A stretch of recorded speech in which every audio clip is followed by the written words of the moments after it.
We got Mark behind the sticks today, subbing in for Dawson. Mark, thank you. Casey, welcome. Welcome. Thank you. Thank you for being here. So good, brother. No doubt. Appreciate you being here. We got Casey Baugh, partner of Grit. Good buddy. We go to Finland together on Sunday. Excited about that. Can't wait. Excited to dive in.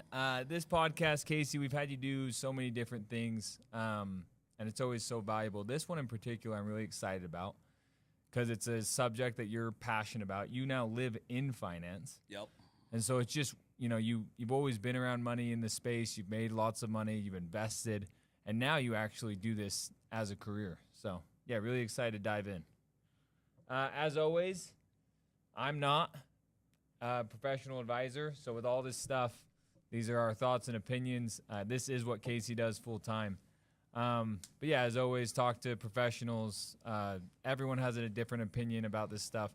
I know Tony Robbins brings up like 20 different professionals, and they all kind of say contradicting things. And so a lot of this stuff is, especially the stuff that Casey's going over today, are true principles that kind of span across no matter what asset class you're investing in. So really excited to dive in. Like I said, today we're going to talk about principles investing with Casey Baugh. Before we jump in, Casey, and again, I've listened to, shout out to Case Studies. It's my favorite podcast. We were just talking about it recently. You've just been on a heater. I mean, they're always good. Yeah. But I feel like the ones lately are. I did one today with a guy who's in our industry. He started a Dish Network company back in the day when I got started doing Dish Network. Who? His name's Jeremy Hammond. Oh, just yeah. Absolute stud, caliber. Just moved into my neighborhood. And did he? But we're going through it, and it's crazy. Like the principles we're talking about today, it's fun to see those in action. And I'm 43 years old. I still feel like I'm 25. There's something about that age of just getting started and building your career that it's hard to like emotionally for me to leave that age. But I'm not there anymore. It's almost 20 years later, and I can see kind of the fruits. Yeah. Of consistent work over a long period of time. And I can also see the opposite. I've worked with so many guys that did, a lot of the right things, but also missed on some of those things. And they're in a way different life situation than I am right now. And so I think the Unshakable Financial Foundation is like a passion project for me because it just opens doors to go do what you want, when you want, with who you want, for the reasons that you want. And that, for me, is like really motivating and exciting and always has been. To me, it's the American dream, that you can come here and because you're more industrious or more resourceful, that you can go get ahead and actually like generational shift your family. If you didn't grow up with money, you can kind of reposition your family to go be somebody that's financially independent and kind of a force in a community. And anyway, so this stuff, it's absolutely a topic that fires me up, that I think about a lot. One more point to it that's interesting. My daughter, she's cheering at local cheer gym and like rips her fingernail off last night. This is not the same daughter you went with this morning. Ava, were you with Cubby this morning? I was with Cubby this morning. So this is Ava this last night. Like literally she's tumbling, yanks her fingernail off. So we go to, my neighbor. We go to my neighbor who's a ER surgeon. And we go over to his house, and he's biggest homie, takes care of us at 10:30 p.m. But he was talking about just finances, and he just said, I don't even think about it. Like, I got a finance degree, but this is just not something that I want to even, like, address. And, I just want to do medical work. And it was fascinating for me because that's, like, it's so different. I think about it all day, every day, and strategize with it. And so put real work in and gone to school to, like, learn more and become. It's not, we all get our life to live, you know what I mean? And all of us can make our own choices. For sure. But it is a topic that have a ton of passion about and, opinions about. And I guess just for some context, Casey, talks about the reaping of things that he's sowed for the last 20 years. And so for some quick context, Casey came into our industry right after his mission, so early 20s, worked at one company. They went bankrupt, switched over to Vivint, then planted your flag there for 18 years. Long time. Yeah. Managed thousands of reps, was able to invest in the company, made millions of dollars through commissions and equity, and had massive impact. All the while, you guys lived this principle, and I'm actually just going to go to it, of just delayed gratification. You saw Todd Peterson, who obviously is your close friend and mentor, do this. And just this principle of, hey, you didn't go spend everything you made. Yep. It was the opposite. You consistently invested in appreciating assets. And you've told me today, fast forward, 15, 10, and 5 years, you're now, it's every week, every month, you're getting checks of things that you invested. It's scary. Like yesterday, and we're trying to professionalize our family office and our own reporting and try to continue to innovate and get better. Yeah. But we were meeting with our team last night going through our family office, and I get a text message from a kid who worked for me, a kid named Spencer Cook, starts this company called Continuum. And this was an advertising business. It was a bunch of different businesses. I invested because it was Spencer. And he just stayed at this business for 4 years. I fully expected to lose my money. And it was a bucket of capital that you do lose. It's venture capital, so it's kind of one of those. Early seed. Yeah, you make a lot of those bets, and some of them work out and some of them don't. But he sends me an update. And in Q4, they finally repositioned the business to VR video games.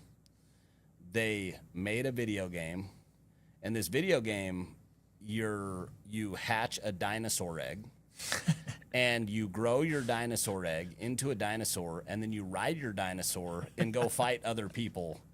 And incredible. You can buy swag for your dinosaur, and and I'm just listening to this being like, this is crazy. And this video game just goes nuts, and they smash Q4, and they're forecasting to do 38 million of rev and 14 million of EBITDA, and they have 5 employees. And this was a seed deal that I got in super early. Yeah. That 14 million of EBITDA. If you go put a 10 on that, you're a $140 million company. If you put a 15, you're a 200 plus. Yeah. And they've got 6 games in the hopper. But it's an example of, I wrote a $100,000 check 4 years ago. And that's one of a lot of deals that I've done over the years. Yeah. But yesterday I got the harvest of delayed gratification of saying, instead of taking that $100,000 and buying a car or a watch or going on a vacation, I put it in an investment. And, now my family gets the harvest of that investment. So random, no expectation. But that's an example of yesterday.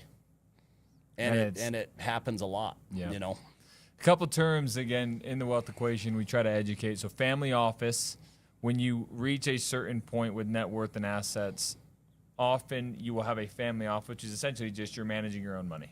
This is you and your family. This is your family trust. Yeah, the best way I could describe a family office, when you're an operator of a business or a CEO of a business, it's kind of like being a parent.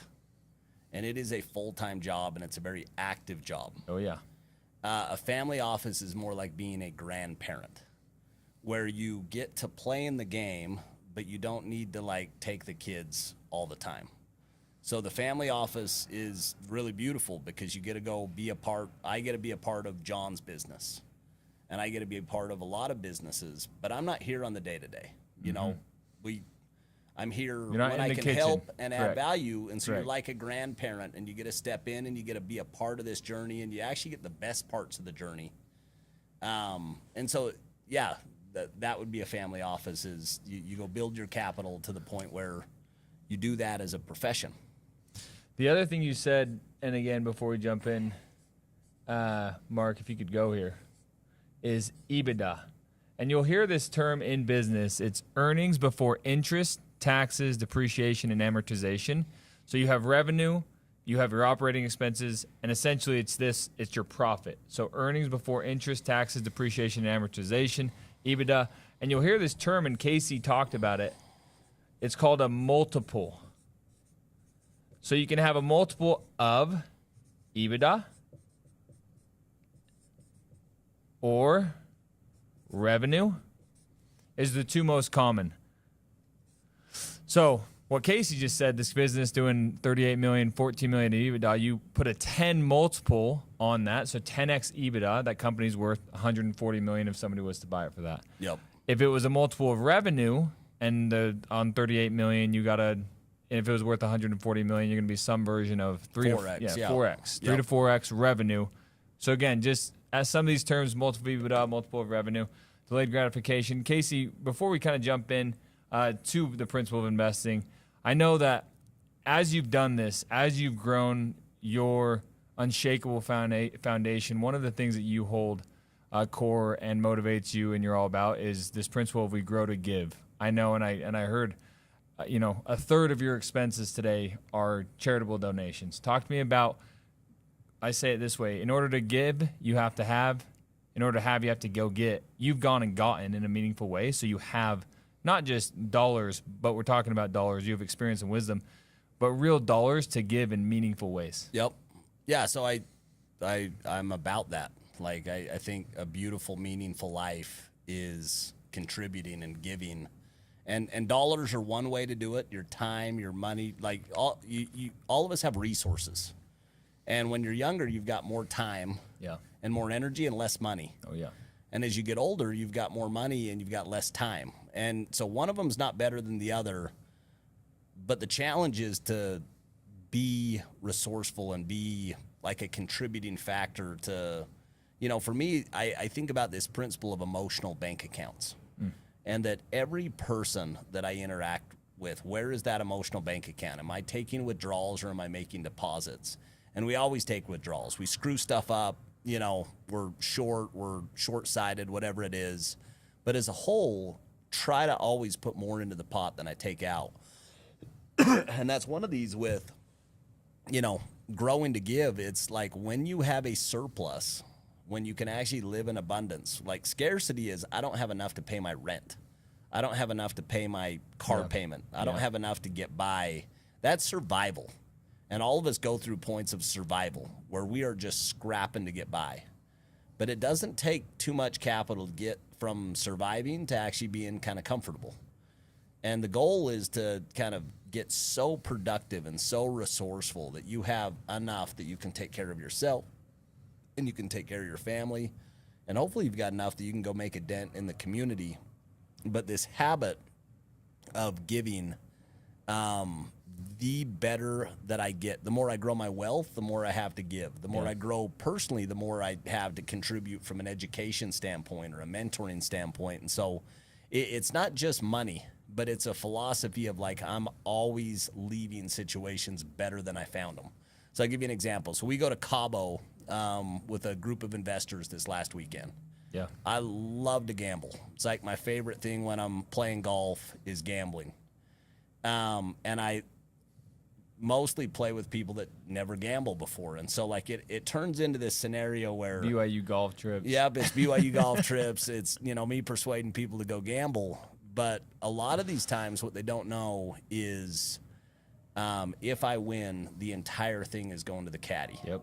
And there is nothing that fires me up more. We did it 2 or 3 different times on this trip where we're playing for $1,000, $2,000 at the end of the round. And whoever loses, and you're with, our customer is ultra high net worth. It's people that have made a lot of money. They've sold companies. But you get a couple $1,000, and then you go give this to this caddy that's out there hustling, and they just don't experience that ever. And it's just this magical experience. Like we, had a caddy in Mexico, Mexican caddy, and $1,000 American in Mexico is just a tremendous amount of money. It's probably a month worth of work. And he was just so pumped and so excited and so grateful. And I'm like, how good was that? And to be able to do that consistently over the course of your life, I'm like, that's a pretty rich life. For sure. Like I'm not going to miss those extra dollars in my bank account, but those experiences are like gold. You know what I mean? It's because you've created. Like if you didn't have as much as you did, it would actually be irresponsible. Can't give it. You can't go do what you're doing. And the second thing is, and again, because you're doing this and you're sharing it, you inspires others to do this. Lo and behold, yesterday when me and Drew played at the Win and he wanted to wager, I said one number, he said the other. We ended up doing his. It was bigger. Took it all. Went to the caddy, and So cool. I've just seen you do that, and you've seen Todd do that. When Todd was here a week ago, he gave out 53 grand Yeah. to our guys, and again because he has. And he gives, and then the same thing. We go to a Madison club, and he's doing it all over the place, Yep. again and again. So, again, it's one thing that I absolutely have loved being in proximity with you. That has become, one of your habits has become my habits, and it's to your point. Like, I did it yesterday with the guys at the buffet at the Win, and I gave Ryan Winfrey the $100 to give to Susie, our sweet waitress, and I'm like, Ryan, when you give it to her, I don't know who will get more out of it, you or her. Like, it's just so fulfilling to give and to show up for people. And it's almost in a way like, yeah, it's just really fun. But you can't do it if you don't have it. For sure. And so step number one is you got to get crazy resourceful. And that's why I'm so passionate about the industry that you're in. I mean, that was the industry that I was in for over 20 years. Yeah. And it's because you go get a skill set and you go get productive enough that you can go not only pay for your own lifestyle, but, you have surplus. Because you didn't go spend it all. Because you didn't go spend it. You didn't go grow your lifestyle bigger as you went, which is like the hardest temptation, especially in 2026. Like with social media, it's so hard not to go have the nice things that you never had or Make your more, friends spend had more. or whatever. And so you just have to be so deliberate and so disciplined to get your money to work and to, have one marshmallow today versus, 10,000. a lot of them down the road, And yeah. This last principal case that I know is just like the way you view money is a magnifier. Some people will poo-poo, like this person or that person. And you guys have just never viewed it that way. You've always viewed it as, if you're good, you can do more good. And I've had great mentors. You talk about, our relationship. Todd is an owner in the business. Like, he's just such an incredible, still to this day, always such an incredible reminder and example of how to just be abundant and how to be giving and how that brings out, it brings out what you are and allows you to go be more of what you are. And so step number one is you got to be a good person. But then money allows you to be more of a good person, or vice versa. I know a lot of friends who make a lot of money, and it just brings out the worst tendencies in them. They become a tyrant. They become, power hungry. They like everybody to know that they're the man or they're the woman or whatever it is. And it's like, those are the things that just are abhorrent to me. It's kind of repulsive. It pushes you away from those people. You're like, that's not who I want to be. Yeah, I think it's the thing that you actually, dislike the most. We've talked about this. Yeah. Like when you're in a position of power and Taking advantage of it. And it's this, and again, it really does, as far as a rich life. Garth and I were talking about it yesterday. We have this habit every summer with my family. We go to Roos Chris. He took his extended family this Christmas to Roos Chris, and he was like, it was the best meal I've ever had. And it was Roos Chris. Because you're hosting. Yeah, you're hosting. Yep. You're sharing. This is something, again, you do so well every weekend. Wagyu steaks are on the grill, which again, you're just giving, and it's just a magnifier. So now specifically, Casey, you invested as an individual. You've invested with friends in syndications. You've invested in private companies, Bitcoin, the market. You invest in all sorts of asset classes. You did that all through Vivint, and then post Vivint, you actually are now doing this full time with Sandlot Private Equity, which is now you're buying into companies such as Grit. You're raising capital. You guys have raised hundreds of millions of dollars to syndicate into funds. And so these laws of investing are things that you've seen come true both individually and are now playing out in your career. Yeah, and I think laws or principles, the reason that they're magic is because they're lasting and eternal. Yeah. And so I have 2 deals at the end of this, and the only reason that I added those 2 deals is I'm going to take you through these 5 laws and how we think about these deals. So it's like a real world case study of places that we've put our own personal cash and then you layer on these laws on top of them. And so, these are kind of frameworks or ways that I think about investing. So the first one is don't lose money. So Warren Buffett, who's kind of, generally known as kind of one of the greatest investors of all time, Yep. This is his law. This is his famous, saying of rule number 1, don't lose money. Rule number 2, follow rule number 1. Yep. And I think if you can just guard your principle, if you can be so vigilant in guarding your principle, and it's hard to do, even the times where you try the most, you still, miss something and put it at risk. Yeah, you've lost money in deals. I have. But you can be pretty good. You know what I mean? And over time you can get better. Yep. Like investing is a skill just like any other skill, and there's things that you can do to make sure that you don't lose money. There's patterns that you can recognize. 100%. You can structure right. You can get the right legal structure. You can get the right financial structure. There's just a lot of but if that is your general guiding principle is just, I don't want to lose money, you can say no to a lot of deals. For sure. And the deal of a century comes around every week. I think that's kind of the magic of investing is, I think another way Warren Buffett described it is it's like sitting at the plate and you just get to keep seeing pitches infinitely. You don't have to swing. And you don't have to swing until you just get the perfect pitch right down the middle that you can't miss. And so just having that at the forefront of your mind, the opposite of this is taking unnecessary risk. It's really putting yourself in a situation where you are putting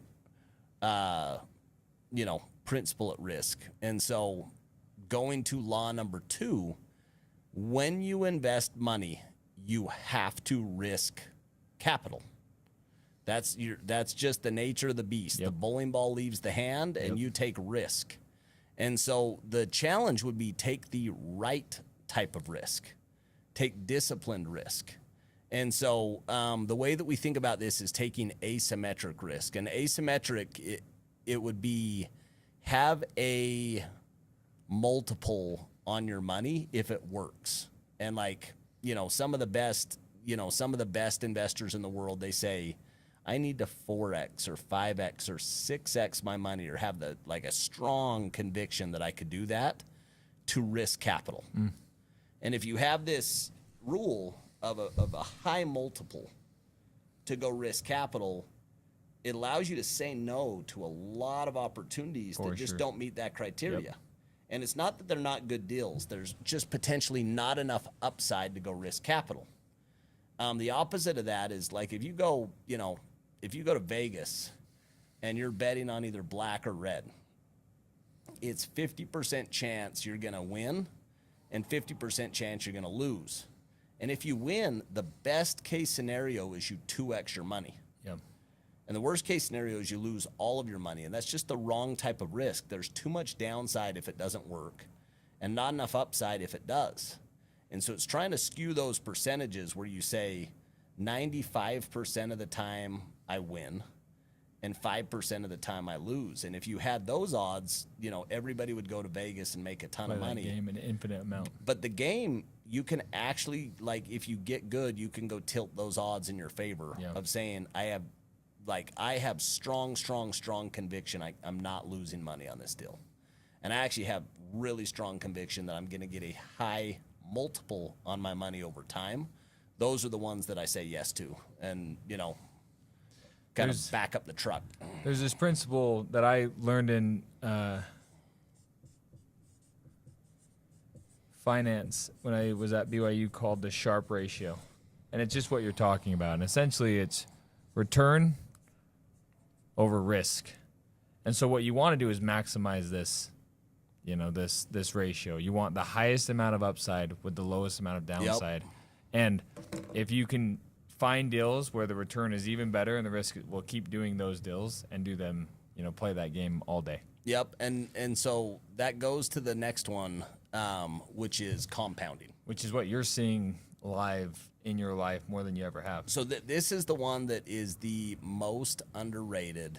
It happens so slowly that you can't kind of see it happening, but over time you see it in everybody else's life. You see it in your own life, And compounding doesn't just happen in finance. It happens in your education. Yeah. It happens in your marriage. It happens in your Relationships, physical body. at work. You know, eating, you know, extra Cheetos and, you know, sugary drinks Over every time. day over time doesn't, you know, all of us can like predict pretty accurately how that's going to end for somebody. Yeah.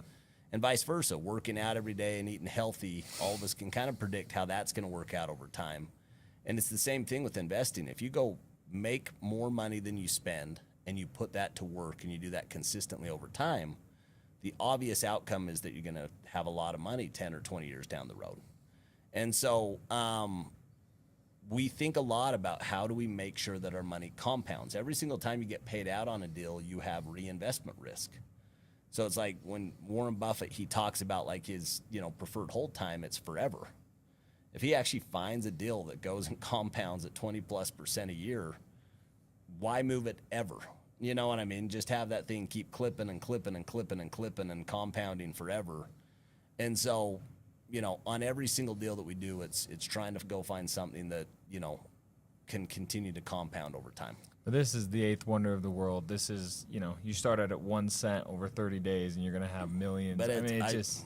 I am physically seeing it in my life right now where we're experiencing such abundance, and it's the compounding benefit of making investment decisions for a long period of time. And it's good now, and in 10 years it's going to be 100%. not 10 times better. It's going to be 100%. just because of this principle of compounding. I actually saw, and I addressed this last week, but I'd love your thoughts, Case. I heard a rep say something along the lines of, you know, to hell with compounding. Like, I just want to go live my life when I'm young. Like, I want to, you know, it's like, okay, you invest and you can compound and like you'll have lots of money, but like, what's the point? Like, you want to go experience life. And it's not either or, right? Like, you're not now having great experiences. Yeah. You invested and you had a small bucket of experiences that you went and go did. But if you do that consistently over time, your experiences later in life will just be just different. Yeah, they're just completely different. Yeah. The only thing that I can say is the life that I'm living today, I couldn't have dreamed it or imagined that it was even a possibility 20 years ago, 10 years ago. Yeah. You know what I mean? And that's the compounding benefit of consistent decisions over an extended period of time. Decisions in education, decisions in relationships, and then ultimately decisions in capital allocation and investing. Yeah. Diversify risk. I mean, this is the tale as old as time. You hear it every single whenever anyone talks about investment, they talk about diversification. Yep. I mean, this is it. It's don't have all your eggs in one basket. Yeah. You know, have a lot of, you know, and that's the reason why it's so important to kind of invest consistently. Yeah, ultimately you end up planting a lot of apple trees, and you've got a lot of apples coming from a lot of different places, from a lot of different orchards. And that for me is still to this day, like, it just drives me to say I want more diversification. I want to be more broad. I want to be more insulated from some crazy storm. Yeah. When you think about being unshakable, Yeah. the whole intent is that, like, when a storm comes, am I sleeping easy or am I stressed? And you want to get to the point where when the storm comes, you're sleeping easy. You know, like, I think about my house in Utah. When the storm comes, it's like I'm actually love a nice storm. You know, you turn on the fire and you got your family and you chill and you go. But if I'm outside on the streets, that storm is really painful. And so the same weather can affect people way differently depending on how they prepared.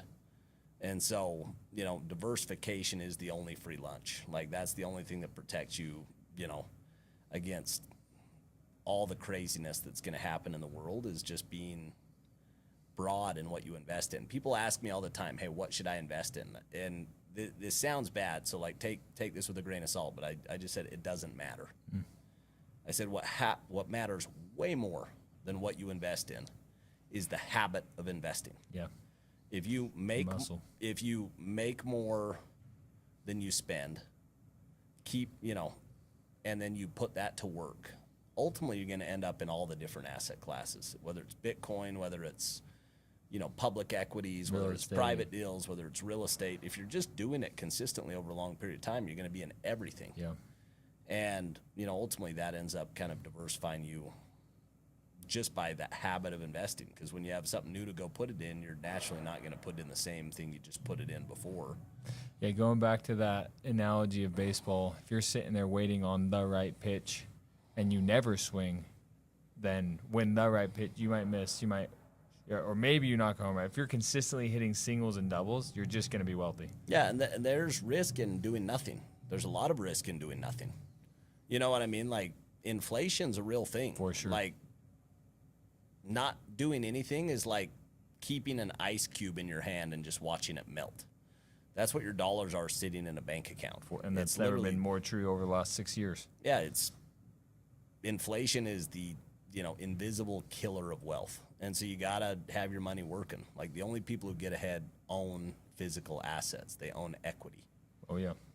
So diversification, and lastly, the last one's tax efficiency. Your biggest expense you're ever going to have in your entire life is taxes. And so it is your job, and I'm just pushing you guys on this. It is your job to get educated on taxes, to be an expert on taxes, to go spend real time studying the tax code, studying how to, the tax code is thousands of pages long.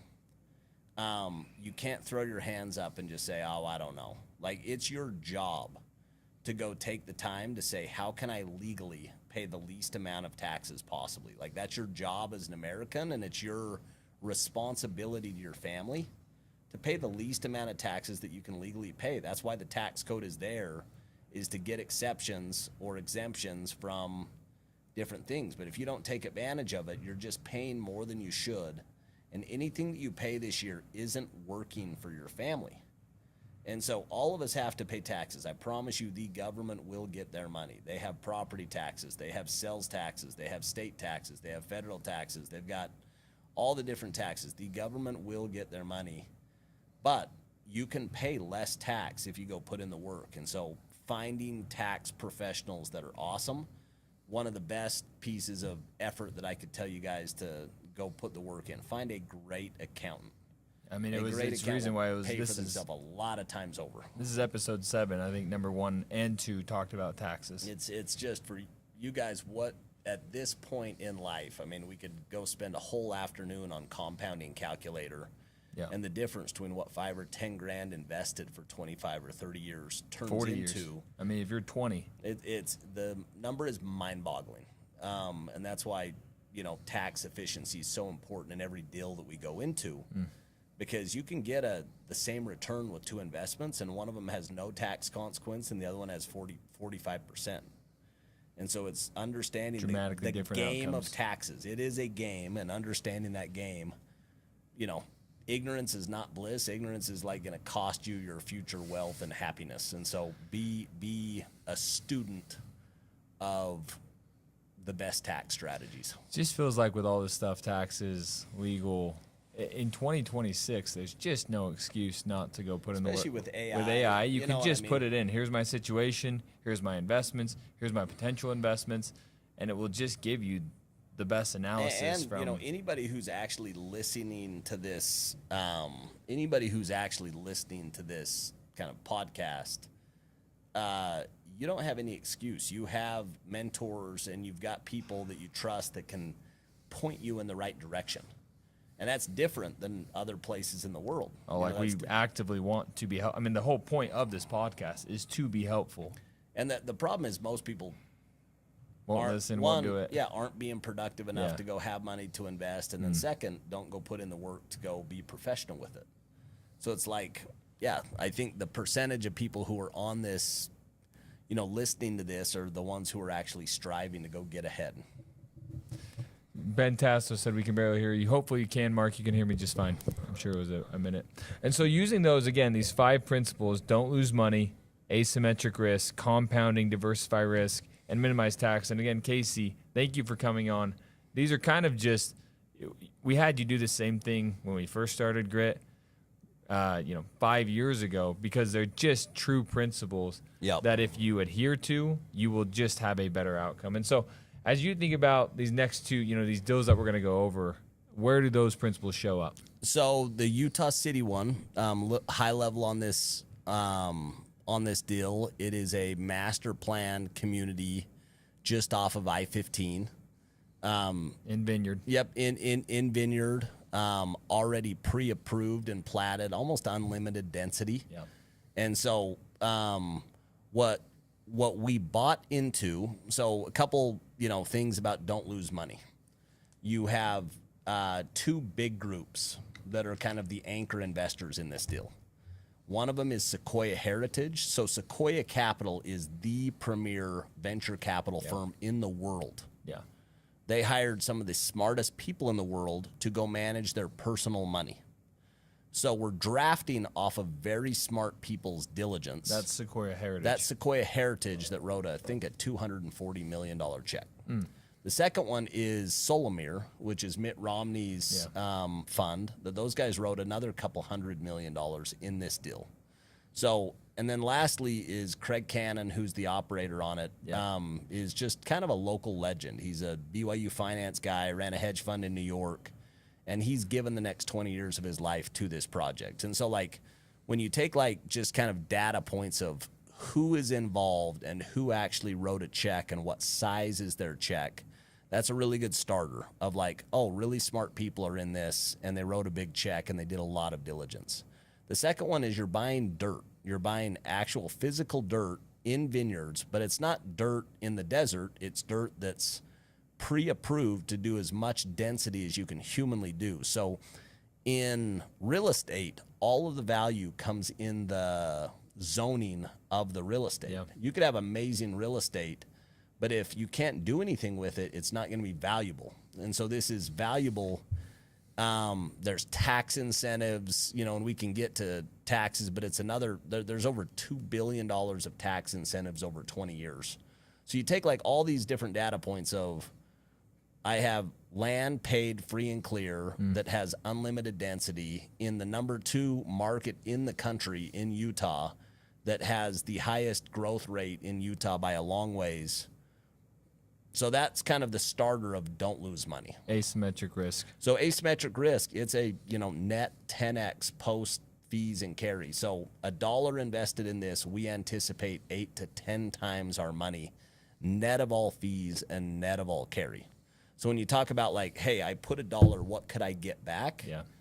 Our underwriting and what Sequoia Heritage thinks and what Solomir thinks is that we think we're going to do an 8 to 10x over 20 years. It's a long-term project. Yeah. But it's a massive multiple on your money.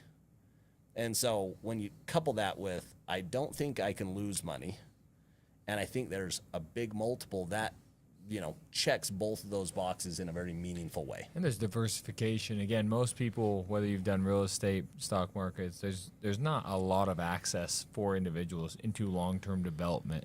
For sure. There's a couple of these real estate projects that I've ever done, and they're my favorite ones, my favorite projects that I've ever done, because once they go, they just continue to go kind of forever. Yeah. And you get this compounding benefit of inflation, where just real estate just gets worth more over time. You're not trying to time the market. Different debt cycles over 20 years, we're going to go see interest rates that get really low. So there's going to be a lot of times to go pull out a lot of cash and roll it, back into more projects, or distribute it at really great rates, lock in cheap debt. So diversification, you end up owning a city. So you don't own a rental property in vineyards. You own 16,000 units, and you own a grocery store, and you own, at the feet of an BYU. industrial warehouse building, and all of the different assets that will be inside of a city. And so, $1 invested in this project gets spread out very, very far. So there's diversification. Don't lose money, inside asymmetry, diversification, all of those things kind of, all lights are green on this project. Compounding, and then eventually there will be tax benefits. So compounding, it's a 20-year project. Yeah. So it's there's something magic about allocating your money and then just letting it roll. And it's funny because we'll have some people come back and say, oh, that's a negative thing, the horizon of that project. And I'm like, I don't understand the worldview that you're looking at. If It you for have me, it 3 to 5 years, you're gonna have to go figure something else if out. I can go plug $1 million in something that's going to turn into $10 million, that I don't need to make another investment decision, that feels like a great corner of my portfolio to get exposure to real estate in a market that I have a ton of conviction on, and I can drive down the road and see how it's going. For sure. And then as these things, again, when you buy dirt, there's not tax benefits, but then as you start to go up. So with real estate, the tax benefits are just insane. Yeah. Every building that you do, they have what's called cost segregation, accelerated depreciation, where you just get these tax benefits that get passed through. The second one is there's tax incentives on this project. So Utah, when you fast forward 20 years and you add another 1 million people to Utah County, there's one highway. And another 1 million people, I don't know when was the last time you tried to drive from Utah County to Salt Lake on a weekend or whatever. Jazz game, it's pretty painful today. Yeah. And you go add 1.5 million people, it's going to be problems. And so what the state does is it'll create incentives to take pressure off of the I-15. And so you have the track system. And so this project is on the tracks line. Yeah.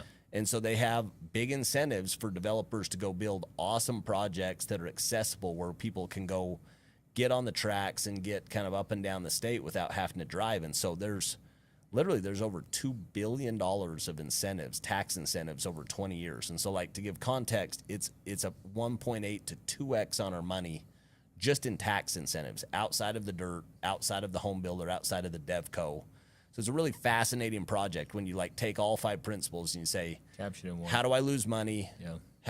What's the upside? What's the downside? Am I diversified? You know, is it long-term? Is it compounding and tax efficiency? So that's the one where out of any real estate deal we've done in a long, long, long time, this one gets us so excited. We love, like, I love all real estate deals. You know, I'm a big real estate guy, but most of the time, like, you have to use leverage, and you're going to get a 2.2 to 2.5x over 7 years, and that's kind of the standard deal. Yeah. That it needs to be kind of in that range for you to go actually kind of spend money, where this one, it's just in a different category. It's a deal I'm really excited about. I lived in Vineyard for 8 years. Craig Cannon is my neighbor. I'm excited to partner with him. And then obviously with you guys. And so for those who are interested in this deal, I actually meant to add it at the end. Email Kurt, I'd say email Kurt. Yeah. Kurt, Kurt, at sandlotpartners.com. Kurt, Kurt, at sandlotpartners.com. We'll send it out as well. Yeah, I sent it out. We're going a little long. I think we can skip the next one, but I think, you know. To do it again, I got into this and did it and rolled again. Yeah, I mean, this one's one that's a completely different deal. It's not real estate. It's totally you're different. Actually buying foot doctors. You're buying, you know. Practice roll-ups. Yep, practice roll-ups. And so the way that we structured this deal, it's a convertible note with a minimum return of 20%. And so great downside protection. You can either be debt and you're just a loan on the project with a 20% return, or you convert to equity and you take the equity upside, whichever of the two is higher. And the thesis on this deal is we're buying these practices that, you know, John talked about EBITDA, that they're EBITDA positive. Yeah. So we buy them at 2 to 4 times EBITDA. And we anticipate that they'll trade for 10 to 12 times. And so you have this natural kind of 2 to 3 times arbitrage. Arbitrage is risk-free return. So basically, the day you write a dollar should turn into $2 to $3 the day you write the check. Yeah. And so we're doing that. We've closed over 40 of these, and I think we'll close on hundreds of these over time. Another example of a deal that you guys are doing that captures these 5 principles. That there's asymmetric upside, very good downside risk. You're buying real doctors, real practices with real profits. Great team. And again, you just speak about that. When you guys are doing your due diligence, so much of it you're betting on the operators and the people running it. And the team and Matt Matheson and Jimmy, they're just guys, you know, that we really revere. Marcin Vaclaw's my brother-in-law. He was the first practice that we bought. And then you take, you know, tax efficiency. This isn't a big tax efficient deal. Yeah. And so that's one that would kind of be a negative on this deal. Yeah. Doesn't stop us from doing it, but you kind of check that box. It is a longer term deal, so it's a kind of compounding deal. You're either getting 20% or the equity upside, and it's definitely diverse. I think what we love about what we do is to get access to owning foot doctors, 40, foot doctors today, 200 5 years from now. People just don't get access to those deals. For sure. And it's apples to oranges different than Utah City real estate deal. It's actually one of the things that we're proud of. People don't get access to those deals. As young 20-year-olds, no one gets access. Yep. Young 20-year-olds being able to have access into these deals as accredited investors, and to be able to put, because you come in as a group in Grit, you don't have to necessarily do the $250,000 minimums. There's just easier access because you're a partner. And, I was with some of the Grit guys. We took a trip to Madison Club, and it was interesting talking to these guys. They had gone and done a deal with Jeff Mendez in mobile home parks, and done another one with Jason Harris. And I think the point is that Jason Harris deal, if you took these same principles, it checks all the boxes. Yep. If you go look at that Jeff Mendez deal, it checks all the boxes. And so there's not a right deal or a wrong deal. Yeah. It's a habit of investing. Diversification. And spreading it out. Not just in real estate, but with different operators. 100% diversification of operators and asset classes. And so, yep. when you're saying, hey, I've got guys doing these deals, that fires me up that they're making money, putting it to work. Yep. And they're putting it to work in a deal that's going to be different than the deal next month and next year. And you ultimately end up having a really nice portfolio of stuff that doesn't, if one side of it's not going as well, that doesn't mean all of it's not going as well. As everyone knows, right? And in closing, the point of the Grit, what we're trying to do, it's a mission-driven company. We're trying to have massive impact. A portion of that is financially.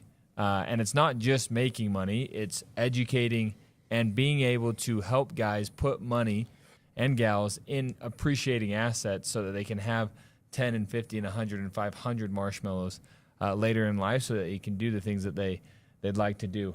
Guys, in closing, again, as a reminder, book for January is Shoe Dog. Read a couple of your classics, whether it was 7 Habits or Rich Dog. I love it. Rich Dad, Poor Dad. Case, this was something that when we thought about this podcast, you were top of list of, man, I got to get Casey to go through these principles of investing. They just, to your point, just are true principles. And so, any thoughts in closing? Really appreciate you being on. I would just challenge everybody to be a student. It takes 10,000 hours to be expert at anything. And anybody that's on this call that could actually invest with us, it's because they've become an expert on selling. Yeah. If you're not an expert on selling, you're not investing with us, because you're not going to have enough money to invest with us. Correct. And so anybody that actually can, from the Grit, invest with us, it's because they spent the time, paid the price, knocked it years of their life to go get this expert skill set. And I would just challenge you that your finances, this is a category that's worth being a lifelong student. Don't throw up your hands and say someone will take care of it. And don't outsource this to somebody. Yeah. It's not that you don't have great financial partners that help you, but never outsource your financial future. Take full ownership. Just the same way you'd say, I'm not going to go outsource my health. I'm going to go be responsible to make sure I eat well, or my relationship with God, or my relationship with my spouse. It's there's some things that you just have to do yourself. When you see this with athletes, for others where they get sideways, where they have a brother-in-law or someone who's a financial, and literally the money goes to them, and they have no idea where it is, what it's doing. One of the biggest tragedies ever, is somebody that went and made a tremendous amount of money that loses it because they, did not have their hands around where it was. Where it was. And how's work? What am I spending? Super sad, for somebody to say, I had it, it wasn't my fault, and it got taken away because of, somebody took advantage of me. And so the way to not do that is to go take control of your financial future.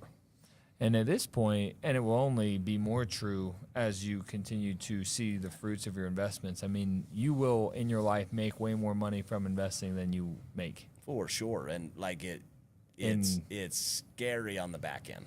You know, Warren Buffett made his first billion when he was 56, 57. He just retired. He's 90. Hundreds of billions, and he's given a lot away. You know what I mean? So it's like the disproportionate amount of wealth that he's created in the last 40 years. 57 on, like 57 feels really old to me right now. Todd's 57. When I met Todd, Todd was 40. You know what I mean? So it's just life happens. But Buffett, when he was 57, made his first billion. In the next 40-something years, he made hundreds of billions. And so that power of compounding is just so profound. And the benefit that everybody has that's on this thread, you have time on your side. For sure. Like if you go invest today at 19, 20, 21, 22, 23 years old, you will be wealthy. Correct. Just because of compounding and time. Correct. And if you do it every year, you're going to be It's this habit, wealthy. this muscle of investing. But it's hard because it's hard to see, and it's you got to. It's not sexy. You got to plant the seed, and then you got to trust that there's going to be a tree that grows out of there, and that's hard, you know. When you tell yourself the story that it is sexy, again, like this is one of the things we talk about. We motivate, we incentivize investing because we just know what it turns into. Yeah. And again, this is something that is cool. Going and buying stuff is way less cool than saying, hey, I got my first house and I invested $100,000 into this deal. Yep. Like, there's nothing more cool than that. Casey, want to honor you for living these principles and sharing them. Like I said, you've inspired me and so many others. And so really appreciate you coming on and appreciate what you're doing. I love it. Best is yet to come. Love Thanks, being a brother. part of the Grit family. So proud of you guys and excited to see what 2026 holds. It's fun to always level up, to always go take something to the next level. And you can feel it from the team that there's a commitment and a standard to go level up this year and just be better. And I think your financial life is one of those things that's worth leveling up. Fired up. Thank you guys so much. Guys. Thanks, brother. Thank you.